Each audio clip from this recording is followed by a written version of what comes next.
కాంగ్రెస్ ప్రభుత్వం అరాచకాలు ఇందిరమ్మ పాలన అని చెప్పేసి అంటే ప్రజలందరూ కూడా పొరపాటు ఎమరపాటు వారికి ఒక అవకాశం ఇస్తే నిజంగా ఇందిరమ్మ రాజ్యం కనపడుతున్నది, ఎమర్జెన్సీ పాలన కనపడుతున్నది.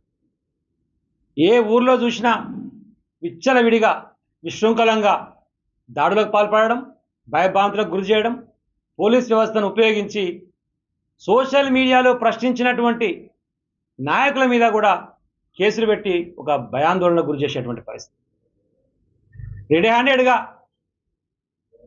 వీడియో ద్వారా పైసలు అడుగుతున్నటువంటి ఒక వీడియో బయటికి వస్తే అది మొత్తం ప్రాపగండ అయితే ఇది ఇక్కడ ఉన్నటువంటి నాయకుల పరిస్థితి, ఎమ్మెల్యేల పరిస్థితికి ఇట్లా దిగజారుడు రాజకీయాలు చేస్తున్నారు అని చెప్పేసి ప్రశ్నిస్తే సోషల్ మీడియా వేదికగా మా నాయకుల మీద కేసులు పెట్టి ఇక్కడ కేసు పెట్టి అక్కడ లీక్ అయిందని చెప్పేసి మెడిపల్లి పోలీస్ స్టేషన్కి పంపి కార్యకర్తలను నాయకులకు భయభద్రకు గురి చేసేటువంటి ప్రయత్నం చేస్తుంది.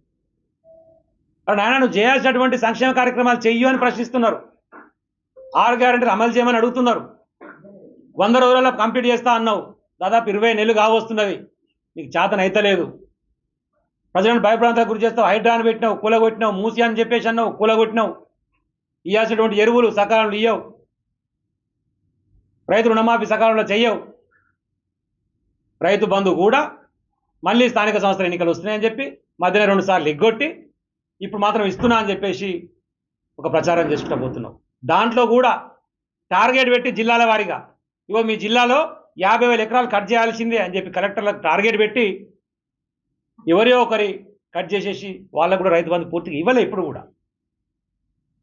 అంటే ఇంత దౌర్భాగ్యంగా ప్రభుత్వం నడుస్తుంటే, ప్రశ్నిస్తుంటే దీన్ని డైవర్షన్ పాలిటిక్స్ కోసం తీసుకుపోయే విధంగా పొద్దుగాల చేస్తే లేచిన కానించి ఏదో ఒక అప్రతిష్ట పాలు చేయాలి, క్యారెక్టర్ అసాసినేట్ చేయాలి, బీఆర్ఎస్ పార్టీ నాయకులు మరీ ముఖ్యంగా కేసీఆర్ గారు, కేటీఆర్ గారి మీద ఒక క్యారెక్టర్ అసాసినేట్ చేయాలని చెప్పి లేనటువంటి దాన్ని ఉన్నట్టుగా క్రియేట్ చేసి కాలేజీ ఇప్పుడు అందుబాటులో ఉండి ఇప్పుడు నీళ్ళెత్తిచ్చేటువంటి అవకాశం ఉన్నా ప్రతిసారి కూలిపోయిందని చెప్పేసి ఒక బ్యాడ్ ప్రాపగండ చేసి కేసీఆర్ గారిని విచారణ పిలిపించేటువంటి నేపథ్యంతో ఒక అవమానించేటువంటి ప్రయత్నం చేస్తున్నారు. ఈ రేసింగ్ విషయంలో కూడా కేటీఆర్ గారు పదే పిలుస్తున్నారు. ఏమున్నదిరా నాయన దాంట్లో అంటే ఏమీ లేదు, నువ్వు చెప్పే 48 కోట్ల కంపెనీ నా కాడ ఉన్నాయి, ఎక్కడే పోలని చెప్పారు. ఇక దుర్వినియోగం ఎక్కడైంది? కనీసం ఈ రోజు వరకు ముఖ్యమంత్రి అంటాడు మా 48 కోట్లు మాకు వంపని అడగలే ఇయ్యాటి వరకు. అంటే ఉద్దేశం ఏంది? 48 కోట్లు రిటర్న్ వస్తే ఇష్యూ క్లోజ్ అయిపోతుంది. ఇష్యూ క్లోజ్ కావడం కాదు ఆయన ఉద్దేశం, కేటీఆర్ గారిని ఇబ్బంది పెట్టడం ఆయన ఉద్దేశం, ఏదో ఒక రకమైనటువంటి ప్రచారంలో భాగంగా. అట్లా కాళేశ్వరం అని, ఈ రేసింగ్ అని, ఇంకా ఫోన్ ట్యాపింగ్ అని. ఫోన్ ట్యాపింగ్ ప్రభుత్వానికి ఏం సంబంధం, ప్రభుత్వ పెద్దలకి ఏం సంబంధం? సో ఫోన్ ట్యాపింగ్ దేనికి చేస్తారు? ఫోన్ ట్యాపింగ్ యాక్ట్ ఏం చెప్తున్నది? ఏ ఒక్క విషయంలో అవగాహనటువంటి ఒక వేస్ట్ ఫెలో మనకు ముఖ్యమంత్రి ఉన్నాడు. ఇవ్వాలి కాళేశ్వరం గురించి మాట్లాడితేనేమో దేవాదుల గోదావరి బేసినేనా అంటాడు. అంటే దేవాదులు ఏ బేసినదిలో ఉన్నటువంటి మహనీయుడు మన ముఖ్యమంత్రి ఏం చేస్తాం? మన దౌర్భాగ్యం ఏం చేయాలి? పక్కన ఉత్తంగా రా గోదావరి బేసినే అని ఆయన చెప్తాడు.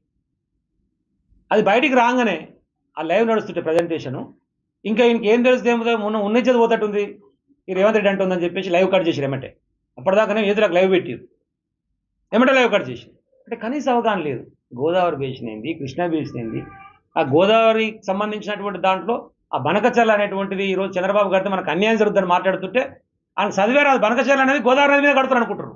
అందరు అటెన్షన్ క్రియేట్ అయ్యి ఓ లంగతనం బయటపడుతుంది రేవంత్ అనగానే ఏదో ఒకటి క్రియేట్ చేసి పక్కదావ పట్టించాలి. అట్నే ఫోన్ ట్యాపింగ్ విషయంలో ఇష్టం వచ్చినటువంటి పిచ్చి ప్రలాపాలు. ఏది ఒక్క ఆధారం ఉందా? 6,000 మందినేమో విచారించారట, ఒక్కటి చెప్పిర్రు అయ్యాటి వరకు, ఒక్కటి. అయినా కొన్ని మీడియా సంస్థలు కావాలని చెప్పేసి పదే ఒక వ్యక్తి యొక్క వ్యక్తిగత స్వేచ్ఛకు భంగం కలిగించే విధంగా మహిళని చూడకుండా ఫోటోలు పెట్టి అన్యాయంగా అక్రమంగా ఏది పడితే అది మాట్లాడారు. వంశీ అంటోడు, వంశీ వాడు దొరకలేమన్నా మా వాళ్ళకు గట్టిగానే అవుతున్నాను పని. ఇప్పటికి కూడా వాడిని వదిలిపెట్టే ప్రసక్తే లేదు. వంశీ అంటోని మహా న్యూస్ ఎవడుండే అండి, వాడు కూడా చిన్న స్ట్రింగర్గా పని చేసుకుంటుండే, ఆంధ్రజ్యోతిలో పనిచేసిండు. అప్పుడు సేమ్ ఇట్లనే ఎంఆర్పిఎస్ మాట్లాడితే వాళ్ళు దాడి చేస్తే ఆకేస్తే కూడా జైలుకి పోయిన వాడు. మరి ఇలా మహా న్యూస్కి అదిలే తట్టానో కొడుకాను మేము కూడా అనొచ్చా, మాడొచ్చా? అంటే ఎలాంటి కార్యక్రమాలు చేసి, ఎలాంటి లంగ పనులు చేసి, ఎలాంటి ఇల్లీగల్ దందాలు చేసి ఇవాళ ఒక మీడియా ఛానల్ కొందరు పోయినవారు అని చెప్పి మేము కూడా అనొచ్చు కదా. అంటే నువ్వు చేసినటువంటి పనులు, మీ ఇళ్ళలో జరిగేటువంటి పనులు ఇతర మహిళలు కూడా చేస్తున్నా నువ్వు అనుకుంటున్నావా? అది మీకున్నదేమో కల్చర్, మా దగ్గర లేదు. ఒక మహిళ యొక్క స్వేచ్ఛని భంగం కలిగించేటువంటి రైట్ ఓడిచ్చింది నీకు. ఈ రోజు వరకు ఫోన్ ట్యాపింగ్కు సంబంధించి ఆ విచారణ చేసినటువంటి ఏ ఒక్క సంస్థనైనా సరే వీళ్ళని విచారించినాము ఇది బయటకు వచ్చిందని చెప్పిర్రా? మరి నువ్వెట్లా చెప్తావు? పోనీ నువ్వు అనుకుంటున్నటువంటి వ్యక్తులైనా స్వతహాగా వాళ్ళు వచ్చి మన కంప్లైంట్ ఇచ్చిర్రా, నా ఫోన్ ట్యాప్ అయింది, దీనివల్ల నా వ్యక్తిగత స్వేచ్ఛకు భంగం కలిగింది, నన్ను వీళ్ళు బ్లాక్మెయిల్ చేసి నాతో వీళ్ళు మాట్లాడని చెప్పిర్రా? లేదు. మంత్రి హోదాలు ఉన్న వాళ్ళు, కొండ సురేఖ లాంటి వాళ్ళు నోటికి ఏదో వస్తే అది మాట్లాడతారు. అదే వంశీ అంటాడు, అదే మహా న్యూస్ కరెక్ట్ వారం రోజుల క్రితం ఒకసారి మీరు విజువల్ తీసి చూడండి. తెలంగాణ మంత్రులు అందరూ అవలగాండ్లు అని మాట్లాడాడు. తెలంగాణ మంత్రులు అందరూ అవలగాండ్లు, అధిష్టానానికి తలకాయ లేదు, ఒక రేవంత్ రెడ్డి ఒక్కడే మంచోడు అని మాట్లాడితే ఈ మంత్రులకు అవునవును మేము అవలగాండ్లు అని ఒప్పుకున్నట్టే ఆయన కాడుకురికి ఆయనకు మద్దతు తెలుపుతారు. మిమ్మల్ని ఆయన అవలగాండ్లు అన్నది అదే వంశీ గారు తెలంగాణ మంత్రులు అవలగాండ్లు అన్నాడు. మరి మీరు అవలగాండ్ల ఉరికి ఆయనకు మద్దతు తెలుపుతారు. నీకున్న ఆయుధం, నీకున్న సంస్థను పెట్టుకొని ఇష్టం వచ్చినట్టు మాట్లాడితే నడుస్తుందా? నాయకులు ఊరుకుంటారా? కేసీఆర్ అభిమానులు ఊరుకుంటారా? కేటీఆర్ అభిమానులు ఊరుకుంటారా? బీఆర్ఎస్ కార్యకర్తలు ఊరుకుంటారా? ఎందుకు ఇట్లా చేస్తున్నారు అంటే వాళ్ళు అదే కోరుకుంటున్నారు. ఒక పచ్చ జెండా చేతిలో కీలుబొమ్మలు ఎక్కున్నటువంటి వాడు తెలంగాణలో హింసను సంఘటనను చెదరేపాలే, ఇక్కడ మళ్ళా ఒక అశాంతిని నెలకొల్పాలి, తద్వారా మేము వచ్చి మళ్ళీ ఇక్కడ ఎంటర్ కావాలి. వాళ్ళ ఎమ్మెల్యేనే మాట్లాడింది కదా నిన్న, మేము మాట్లాడింది కాదు. కాంట్రాక్టర్ ఆంధ్రోళకే, పనులన్నీ ఆంధ్రోళకే, కోవట్లు ఉన్నారు ఇక్కడ, చంద్రబాబు కోవట్లు ఉన్నారు ఈ రాష్ట్రంలో, మా ప్రభుత్వంలోనూ వాళ్ళ ఎమ్మెల్యే చెప్తున్నాడు. ఆ కోవట్లకు నీళ్లు కట్ చేయరి, కరెంటు కట్ చేయరి, ఎందుకు తోక కట్ చేస్తే అయిపోతుంది చప్పుడాక. ఆ కోవట్లను ప్రోత్సహిస్తున్నాను, తోక కట్ చేయరు. ఫస్ట్ రేవంత్ రెడ్డి గారు తోక కట్ చేస్తే అన్ని సెట్ అయిపోతాయి. ఇన్నిసార్లు ఢిల్లీకి పోయాడు, మోడీని కలిసి వస్తాడు, నీ రాహుల్ గాంధీ నీకు అపాయింట్మెంట్ ఇయ్యాడు. నువ్వు లంగం అనే సంగతి ఆయనకు అర్థమైపోయింది. ఆయన వద్దన్న ఆదాయాన్ని తీసుకొచ్చి ఇక్కడ పెంచి పోషిస్తున్నావు అనే సంగతి అర్థమైంది. కార్యకర్తలు సిద్ధంగా ఉన్నారు దేనికైనా, అయినా సంయమనం పాటిస్తున్నాం. ఏది పడితే అది మాట్లాడితే నడుస్తుంది, మా ఇష్టం చేస్తాము, మళ్ళీ ఏమైనా మాట్లాడితే మీడియా స్వేచ్ఛకు భంగం కలుగుతుందా? మొదటి నుంచి మీడియా స్వేచ్ఛ మీద ఇట్లనే చేస్తున్నారు. అరే మీడియా స్వేచ్ఛకు భంగం కలిగిస్తుంది భయ్, వాస్తవాలు చెప్పు, నువ్వు వాస్తవాలు ఏమున్నాయో చెప్పు. నీకు అనిపించింది ఊహ పెట్టుకొని కావాలని చెప్పేసి మనిషిని టార్గెట్ చేసి క్యారెక్టర్ అసాసినేట్ చేసి కుటుంబంలో ఒక మానసిక శోభకు గురయ్యే విధంగా చేస్తే ఎవడు కొడుక తస్మాత్ జాగ్రత్త వంశీ. మహా న్యూస్ నీకు మళ్ళీ కూడా అయ్యేది ఉంది, నిన్ను వదిలిపెట్టే ప్రసక్తే లేదు. మీడియా ప్రముఖంగా నేను చెప్తా ఉన్నాను, ఎట్టి పరిస్థితి వదిలిపెట్టే ప్రశ్న లేదా ఏ రోజుకైనా సరే.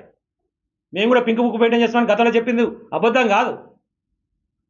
పోలీసు వాళ్ళు కూడా అత్యుత్సాహం, ఆ దాడిలో పాల్గొన్నటువంటి వాళ్ళు అని చెప్పేసి ఎవరి మీదనైతే ఆరోపణలు చేస్తున్నారో పిల్లలు పోయి నిరసన తెలియజేస్తారు. ఏ మా రైట్ ఎందుకు ఇచ్చిన రైట్ వచ్చిందని అడుగుతారు పోయి. దాంట్లో మా అధ్యక్షుని ఒకరికి బెయిల్ ఇచ్చారు, మిగతా ఇద్దరు పిల్లల్ని జంగయ్య అంటూ ఇంకొక ఆయన అరెస్ట్ చేశారు. పోలీసు వాళ్ళు ఇష్టం వచ్చినట్టు కొట్టిరు, కొట్టి వాళ్ళని రిమాండ్ చేశారు. ఇంకా 5-6 పిల్లలు ఇప్పటికీ అబ్స్కాండింగ్లు ఉన్నారు. ఎవడిచ్చి నీకు రైట్ కొడుతుందుకు? నువ్వు కాంగ్రెస్ పార్టీ కార్యకర్తవా? పోలీస్ అంటే నీ ఇష్టమా? నీ అయ్యా జాగీరా? ఎట్లా కొడతావు పిల్లగాల మీద? ఎట్లా చేసుకుంటారు మీరు? మిమ్మల్ని కూడా ఎవరు రోజు పెట్టేది లేదు. 100 కేసు పెట్టారు, నా మీద కూడా పెట్టారు, 172 కేసులు పెట్టారు. ఆగిందా తెలంగాణ ఉద్యమం? రాకుండా కొట్టాడకు టూకుర్రా. వచ్చినటువంటి తెలంగాణ అభివృద్ధి చేసుకొని సంక్షేమ కార్యక్రమాల ద్వారా సస్యశ్యామలంగా 10 సంవత్సరాలు పరిపాలించి కేసీఆర్ గారు ఒక దిక్సూచిలాగా నిలబడితే ఈ లంగలందరూ వచ్చి, ఈ దొంగలందరూ వచ్చి వీళ్ళు పాలు పంచుకుంటా తెలంగాణ నాగం చేస్తారు. ఒక్క దగ్గరైనా కరెక్ట్ జరుగుతుందా? ప్రతి దగ్గర లంచాలే. ఈయన్ని మన చాలిగారు వల్లే మన పిల్లగాడు ఆయనకు ఇల్లు వచ్చిందని చెప్పి ఇల్లు కూడా కొట్టుకుండు, దాన్ని టెలికాస్ట్ చేస్తే అది ఫేక్ అని చెప్పు ఆయన మీద ప్రెజర్. ఇప్పుడు తెల్లరి తనకు వేరే పేరు వస్తుంది, అలా కాంగ్రెస్ కార్యకర్తల పేరు. మీరు ఇవ్వండి మరి, నిజాయితీగా ఎవరికి రాదుంటే వాళ్ళకి ఇవ్వండి. వద్దంటే మంచి కార్యక్రమం ఇవ్వండి, ఎవరు వద్దంటురా? పోలీస్ స్టేషన్ కాడ దందా, ఊరికి ఒక నాయకుడు నిలబడుతుండు, ఎవడన్నా రాగానే కార్యకర్త రాగానే పంచాయతీ రాగానే వీడు సెటిల్ చేయాలి, వీడు 10,000-20,000 మాడుకోవాలి. ఆ లోపల ఉన్నటువంటి స్టేషన్ హౌస్ ఆఫీసర్కి ఇంత, నాకింత. ఏం దందా నడుస్తుంది భయ్? అరాచకమా ఇది? రాచరిక పాలన, రాక్షస పాలన, ప్రజాస్వామ్యం ఉందా? ఈడ అవకాశం ఇవ్వాలి, మనం కూడా ఎమ్మడిపడ్డట్టుగా అడగొద్దు, నడవనియండి ఒక 2 సంవత్సరాలు, ప్రజలకు కూడా అర్థమవుతుంది అని చెప్పేసి మేము వెయిట్ చేస్తున్నాం. సరే మొదటిసారి ఏదో వర్షాలు రాక ఆగమైపోయింది పత్తి, ఇలా వర్షాలు వచ్చింది, ఏదో పత్తి మంచిగానే వస్తట్టుందని చూస్తారు. ఎరువులు దిక్కులేవు, వ్యవసాయానికి ఎరువులు దిక్కులేవు, ముందే తెచ్చిపెట్టుకోవాలన్న సోయి లేదు, వ్యవసాయ శాఖలో రివ్యూ లేదు, ఒక్క డిపార్ట్మెంట్లో రివ్యూ ఉండదు, ఇరిగేషన్ మీద రివ్యూ ఉండదు. ఇంత దయనీయమైనటువంటి పరిస్థితి కొనసాగుతుంది. కాబట్టి తస్మాత్ జాగ్రత్త అని చెప్తున్నాం. ఎట్టి పరిస్థితుల్లో బీఆర్ఎస్ పార్టీ కార్యకర్తలు, కేసీఆర్ అభిమానులు, గులాబీ సైనికులు ఎవ్వరు కూడా వెనకడుగు వేయరు. ఇప్పటికైనా మీ కంట్రోల్లో మీరు ఉండి పనిచేసుకోవాలి. అది రాజకీయానికి సంబంధించినటువంటి కాంగ్రెస్ పార్టీ నాయకులైనా, పత్రికా యాజమాన్యమైనా స్వీయ నియంత్రణ కూడా పాటించి వాస్తవాలను ప్రచురిస్తే బాగుంటుంది. కానీ మాకు అనిపించిన ఇష్టం వచ్చినట్టు చేస్తామంటే ఎవరు ఊకోవడానికి సిద్ధంగా లేరు. తస్మాత్ జాగ్రత్త అని చెప్పి హెచ్చరిస్తా ఉన్నాం. జై తెలంగాణ. తెలుగులో ఫాస్టెస్ట్ న్యూస్ ఇప్పుడు కొత్త అవతారంలో 5 సెకండ్లోనే పూర్తి వార్తా సమాచారం మీ చేతిలో. సోషల్ మీడియా ట్రెండ్స్ మీ కళ్ళ ముందుకే live TV and voice search options తో ఇప్పుడే డౌన్లోడ్ చేయండి. యాప్ లింక్ డిస్క్రిప్షన్లో ఉంది.